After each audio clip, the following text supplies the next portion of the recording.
Hi punks, what's up? My name is Tina and I love to talk about books, and welcome to this new video in a rainy, gloomy kind of day.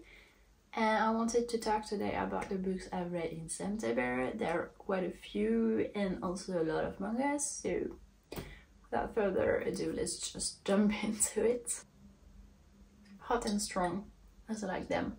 His name is Francis, by the way. Okay, so to start with, the first one I've read is Emily Ward's Map of Otherlands by Heather Fawcett. This book is the sequel of Emily Ward's Encyclopedia of Fairies. She managed what she wanted to do in the first book, and now she has a new project. She is a scholar at Cambridge University and she's studying fairies, as you may have picked up, and I really recommend to read the first book. She has a new project and she wants to help her academic partner, Wendell, because he has assassins coming for him, and she wants to help him find the portal, the door leading to his realm. In order to do that, she has to do some research, so she's going on the ground field with her niece, also the headmaster of Cambridge, which you will know why if you read the book, why the headmaster is coming, and with Wendell, obviously. I love this book. I even preferred this one to the first one, which is quite rare, I think, in series, but it's because we know the characters from the first book, which makes them more endearing and we are rooting better for them, and therefore it makes everything more credible. Comment dire crédible? The thing you don't know is that in every video I have my laptop ready with DeepL opened so I can translate the word I'm not finding spontaneously, and this one, credible, is okay, yes, credible, trustworthy, or reliable. So the characters and everything happening is more reliable because you know them better, and the chemistry between the characters is still as good, even better, as the first one, I think. And the only reason I'm not giving this book 5 stars is because in the cozy fantasy genre everything is happening quite easily, and I think in this one the pacing at the end is quite quick and fast and everything is resolving quite easy, but it cannot be a critique I can have because it's not objective, it's subjective. Overall, I really liked this book. It was entertaining. It is set in autumn, also it is beginning in September, and it also leads to the Austrian Alps, so a more wintry setting, so it's perfect for autumn wintry vibes and season. So overall, I really recommend this book. I liked it and I want to read the third one because I kind of have the feeling that because this one was even better than the first one, that the third one will be a 5 stars. Who knows? So yes, really want to read the third one. Next, I've read the French version of The Assassin's Apprentice and The Royal Assassin by Robin Hobb, which is quite a huge chunk. I've not read this straight. I mean, I've made some break. After the first book, I've read another book, which I will talk about later, but I've decided to talk about both of them in the same time. Describing this will not be an easy task because I've read it in French, so the names are not the same, and I'll try my best, okay? This is about Fitz, who in the beginning of the book is brought by his grandfather from his mother's side to the grandfather of his father's side. And his grandfather from his father's side is a king in the 6 duchies in the Moon Isis castle, and he's brought to the king-in-waiting, Prince Verity, which is the king-in-waiting of King Shrewd. And at first Verity doesn't want to kind of take care of him, even though he has not any like hatred for him, but he gives him to Rick to take care of him, which is the horseman stables to Prince Chivalry. We learn that Fitz is his bastard son, illegitimate son of Prince Chivalry. Fitz will grow up with the care of Burik among horses and will learn how to take care of them, among dogs, and will soon learn that he has some abilities. I won't say too much about it. And soon the king notices him. He asks him to be the king's hands, which he has no choice but to accept, and you follow him through this story. And this is a high fantasy medieval kind of setting with a lot of context, a lot of setting. This is a slow paced, but not very slow either, because there are some jumps in the time, but this is a slow contextualization. The author takes time to make your route for the character, to understand his environment, to understand his feelings, and this is so good because it makes you even more attached to the characters when something is happening, when the action is happening. And this is about, like as in Game of Thrones, about political issues with a dash of fantasy, because for now we don't know exactly how the fantasy is working, how the fantasy side of this book is working. So book 1 and book 2, especially book 2, is really about kind of coming out of age. It's here in the first book also, but the 2 is really like Fitz being questioning everything about who he is, his place as a bastard son of chivalry, his place as the end of the king, and he's questioning also his relationships and everything around him. This is touching, this is moving, I mean, and we really get into the head of it, and we are growing with him, and we are deeply rooting for him. I don't know, I feel like it's part of, I feel like he's part of my family now, and I want to get to know what's happening next. But I want to take my time with this. I really want to I don't know, I don't want to rush things. I want it to sink deeply within me. Did I say that I love this book? I give the first one 4.5 stars and I give the second one 5 stars. It's a big chunk, but I read it so fast. Even though I was recovering from my wisdom teeth removal, I read this quite fast because this is so good. This is so good. You have to read this if you like fantasy, well-written fantasy with well-written characters. You have to read this, please. I just forgot to mention that there is a thing I always struggle with, is that in the first book we have the first point of view from Fitz, and he's a child. Sometimes I think it's not realistic the way the descriptions are made with the point of view of a child. A child most of the time wouldn't describe things like this.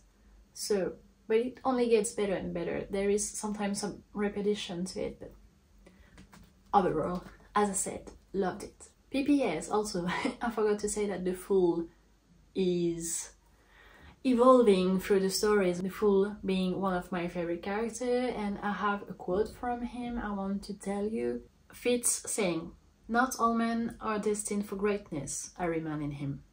The Fool responding, "Are you sure, Fitz? Are you sure? What good is a life lived as if it made no difference at all to the great love of the world? A sadder thing I cannot imagine. Why should not a mother say to herself, if I raise this child aright, if I love and care for her, she shall live a life that brings joy to those about her, and thus I have changed the world? Why should not the farmer that plants a seed say to his neighbor, this seed I plant today will feed someone, and that is how I change the world today?" Question mark. The Fool is so good. He's one of my favorite characters. With Beric and Fitz, obviously, even though Fitz kind of upsets me sometimes, but he's a teenager, so that's okay, I guess. So between the two books, I've read Once Upon a Broken Heart by Stephanie Gerber, and I've read and heard so much about this book, and I didn't like it. I'm so disappointed. I wanted to love it so badly, but I didn't. I gave it 2 out of 5 stars. I know!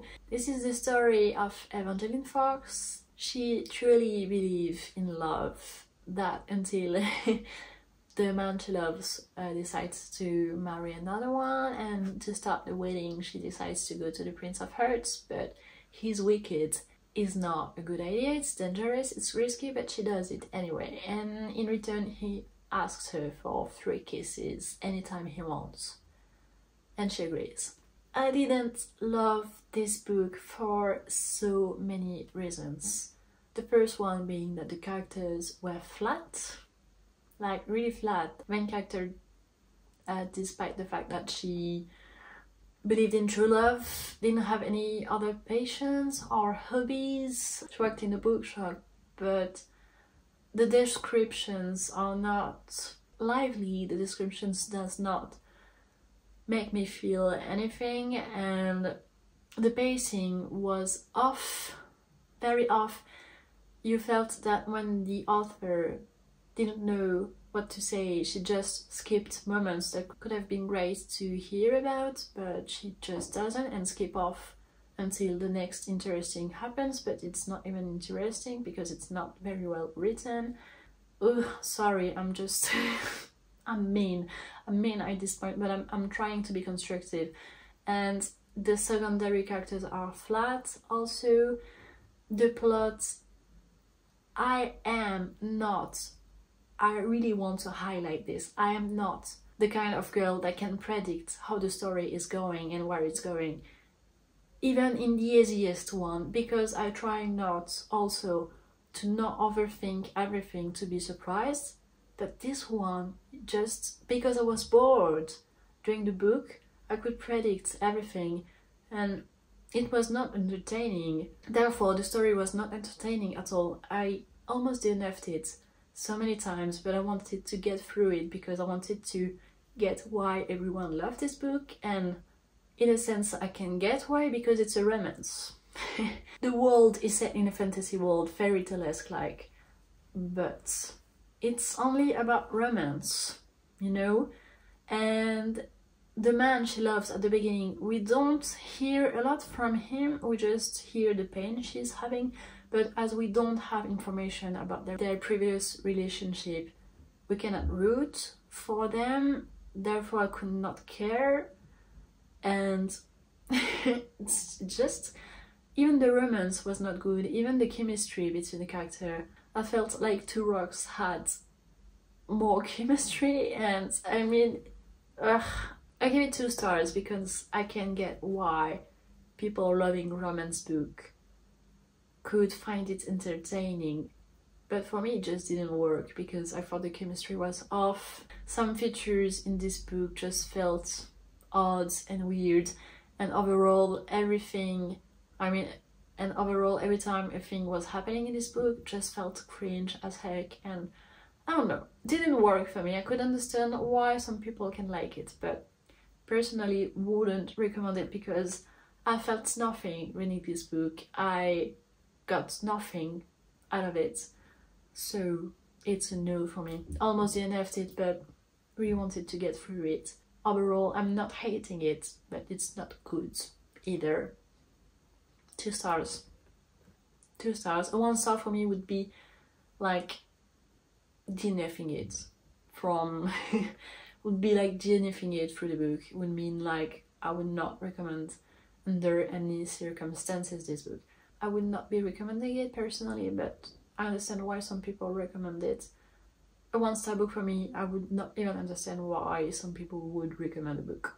So 2 stars for me, 5 stars. Next I've read One Dark Window by Rachel Gillick, and this one is a good fantasy slash romantasy book. I mean slash because the romance is not the main plot of the book. This is a secondary plot. This is not the main focus. And I love this book. I gave it 4.5 stars out of 5. This is the story of Elspeth Spindle. Quite hard to pronounce this name. She lives in the kingdom of Blunder, where there is a mist around the kingdom, luring the villagers to the spirit of the forest, and they're disappearing. We don't see them again when they're lured in the forest. Also, there is a sickness spreading, which makes you sick but also gives you uncontrollable magic powers. Therefore, the destroyers of the kingdom of the king and the physicians are hunting them to kill them. And unfortunately, Elspeth, it's not even spoiling because it's within the first pages, Elspeth got this sickness when she was a child, and his father, being the head of the destroyers, didn't want to kill her nor keep her, so he sent her to her sister, and somehow her sisters hides her and cured her, and now she's just waiting for her to develop her magical abilities. And I won't say much more for you to discover what this is about. The reasons I love this book was because firstly of the magical system. It was nothing like I've ever read, and the chemistry between the characters is really good. I love the humorous tone, I love the setting. This is the perfect gothic settings for, I would say, more November, you know, when the weather, I mean at least for the European weather, when everything is getting gloomier and gloomier. Overall, it is the perfect weight for the autumnal wintry season. I love the fact that the romance was not the main plot of this book, but I still giggled and flushed so many times at the lines of this book. These were all just the ingredients I needed for a good recipe, for a good book. So this is a Tina approved book. Yes, for sure. This is one of my favorite romantasy books, even though this is not the main plot, as I said, about the romance. But it's just not one of my favorite books because it's not the favorite things I love to read about. I love to learn also some things or make me feel deep emotions. That's why I give 5 stars a book. But I have a quote for you that I loved, which is, "I'm just the wind in the trees, the shadow and the fright, the echo in the leaves, the nightmare in the night." This was well written. I really recommend this one to you if you love fantasy with a dash of romance. Really entertaining. Next, finally for the novels, I read These Violin Delights by Mika Nemerever. This is why I give 5 stars to the book. This is about Paul, who is meeting Julian at university during a course, and they became obsessed with each other. They're both freshmen in the 1970s in Pittsburgh. An asymmetrical relationship is developing between them.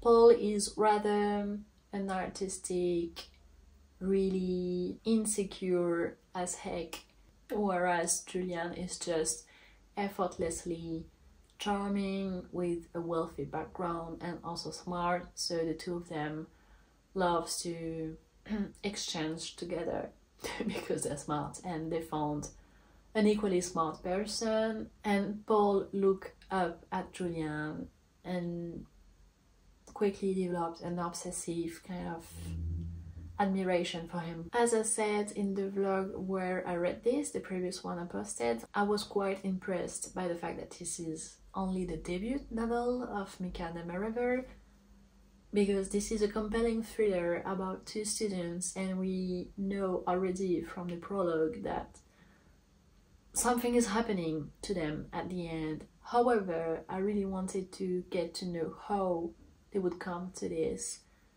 This is like, there are so vivid descriptions. The development of the characters is complex. Their evolution in their relationship is evolving in such ways I wouldn't even imagine, and this is disturbing at times, so you really need to read the trigger warnings, please, before reading it if you have some issues and are sensitive about things. Some things. I love the fact that there were also psychological, philosophical subjects to it. I have a quote for this. There's this idea in psychoanalysis that I've always liked. Julian pulled himself closer and rested his head in the crook of Paul's arm. It's that what we call love is actually letting your identity fill in around the shape of the other person. You love someone by defining yourself against them. It says lost hurts because there's nothing holding that part of you in place anymore. But your outline still holds, and it keeps holding. The thing you shaped yourself into by loving them, you never stop being that. The marks are permanent, so the idea of the person you loved is permanent too. Love that. And there was another quote I loved. It's, he couldn't stand to look at the truth, even though all they had ever been was a pair of sunflowers who each believed the other was the sun. I mean, the writing is beautiful, but this is so disturbing. It reminded me of, you know, this movie in Amazon Prime. Not that I am advertising for Amazon Prime, but it reminds me of this movie called Saltburn in some aspects, which was really disturbing. You know, it's the kind of asymmetrical fascination of the guy really shy and insecure, not having that many friends, and the other really charming with the wealthy background. Same vibes, but not in the same way. This book, I know I will be haunted by it for as long as my memory can hold. Maybe 70 years old, I hope. But I gave it 5 stars because it was too much, man. In the best way possible and the weirdest way possible. Next, I read volume 7 of 20th Century Boy by Naoki Urasawa. If you don't know already, this is about how to explain it. Kenji and his friends, when they were kids, they made a notebook of predictions for the future, like the end of the world caused by disease spreading through the world, and he and his friends are gonna save the world. And they buried this notebook within a box with other memories they had. Someday they quickly realized that everything they predicted in that notebook are happening, and they're kind of freaking out because they don't know why, and at first they don't remember that this is their story, and they have to remember, because if they remember they can prevent some things happening. And through the story we learned where this comes from, how are they gonna do to kind of save the world, and this is so good. This one is a 4.5 stars because this is just the explanation of the plot twist revealed in the previous volume. It is quite entertaining, okay? It's the drawings are perfect, as I already said. I love this series, but sometimes I think that it is a bit long. There are some length in the story, but overall the writing of the plot, the scenario, the characters, everything is perfect, okay? Just a bit some length to it, okay? But still would really recommend this series. One of my favorite of all times. Just not all of the volume can be 5 stars, and that's okay. That's okay. Next, I've read volume 8 of Banana Fish. This is the story, if you don't know already, about Ash, who is a young leader of a gang of young people in New York, and we follow his adventures, and especially in the context of a drug circulating which killed eventually one of his loved ones when he was doing the Vietnam War. He's investing about it, and it's the same as for 20th Century. It's only 4 stars because I think there is also some repetition, like a circle. We are always getting the same thing going on, the same kind of struggle, the same solutions to it.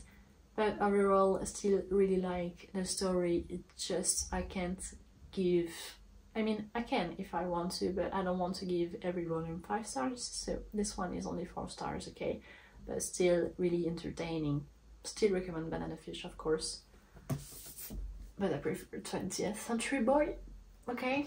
I'm just afraid because I have 2 volumes left. I don't know, I can't predict how it's going because, as I've said, I'm not a girl that wants to overthink things and predict how it's going to end, so I'm afraid, okay? I'm afraid. Next, I've read The Old Man and His Cat, Le Vieil Homme et Son Chat. Still, I recommend this graphic novel, which is kind of a manga also to all the French readers around here, especially if you love to learn about Japanese culture and if you love cats, obviously, and if you love cozy little short stories, okay?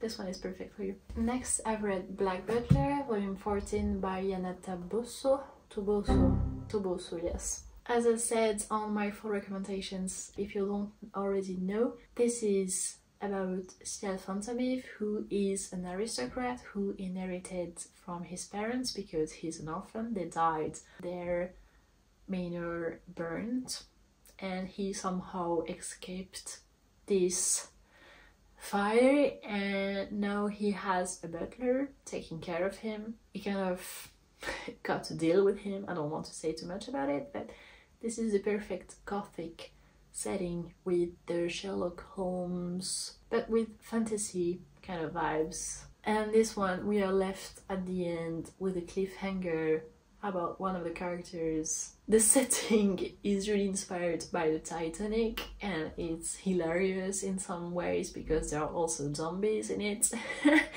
You have not to take things too seriously, but overall it's really entertaining. In the cliffhanger at the end, it's really good. I mean, I love it, and it's the perfect read, as I've said in my full recommendations for the spooky season. Okay, loved it. 5 stars. Yes, I gave it 5 stars. Next, I read volume 16 of Yona of the Dawn by Mizuho Kusanagi. Yes, Kusanagi. The story is about Yona, who used to live in a castle because she wasn't a princess, but she's forced to flee the castle. I don't want to say why. And we follow her adventures through the country because she tries to get back on the castle eventually one day, and how she's managing to do that. All the drug issues situation in the tribe of the water is resolving thanks to one of the strong female character in it, not Yona, another one. They're just going their separate ways after, and there is a cute moment from the love interest, and yes. There's also a cliffhanger at the end. I would give it 5 stars. Easy. I love this series. It just makes me so happy. Yes. Next, I read volume 14 and 15 of Kingdom by Yasuhisa Hara. Those ones were so good. The 14th one, yes, I almost cried because they're in battle still against the state of Zhao, butchering the name for sure. There is a moment with Shin and his companions. He's leading soldiers, but he knows them because they already fought in the battlefield. But especially there's two of them that are coming from the same town he lived, and I almost cried. This was so heartwarming and also so sad, and also I wanted to cry, like shout. I wanted to shout so much against war and I don't know, against war and violence overall. And we are left also with a cliffhanger at the end of the volume 15 about the background of one of the characters, and the battle is coming kind of not to an end but to a turning point. These two are so good. 5 stars. Kingdom is about, if you don't know, sorry, China reunification history, and it is about Shin, the main character, who wants to become the greatest general of all, to kind of upgrade his situation because he was a peasant, often peasants with no family. Next, I read volume 9 and 10 of Vagabond by Takehiko Inoue, and this is about, okay, Musashi Kishimoto, who wants to be the greatest swordsman, but he doesn't really have a master, so he's a ronin and not a samurai, because when you don't have a master, you're just a ronin. Even though when you lost your master, you're still a ronin. He, I don't want to spoil, okay, he managed to succeed one thing in volume 8, and now he wants to confront one of the greatest swordsmen in another region, and this is about how he gets to get into the school. He confronts the students at the school, and at the end he meets with someone from his past. The reunification is just like, we are left at a cliffhanger at the end. They're so good to do that. I swear, I want to read. I don't have enough time.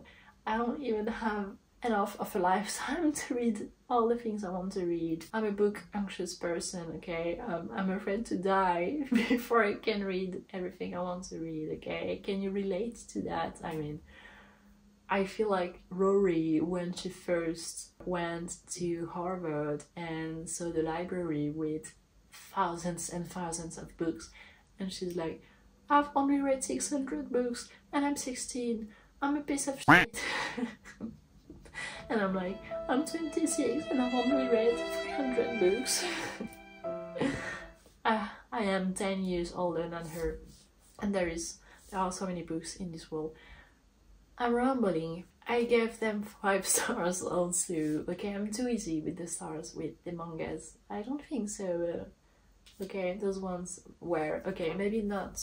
The volume 10 was 5 stars and this one was 4.5 stars. So yes, that's that. I hope you enjoyed. Also, I wanted to thank the new subscribers. I'm really excited about this. And as always, thank you for clicking. Thank you for watching till the end. Really appreciate it. I hope that if you liked the video, you subscribed. And I hope to see you also on the next one. Bye!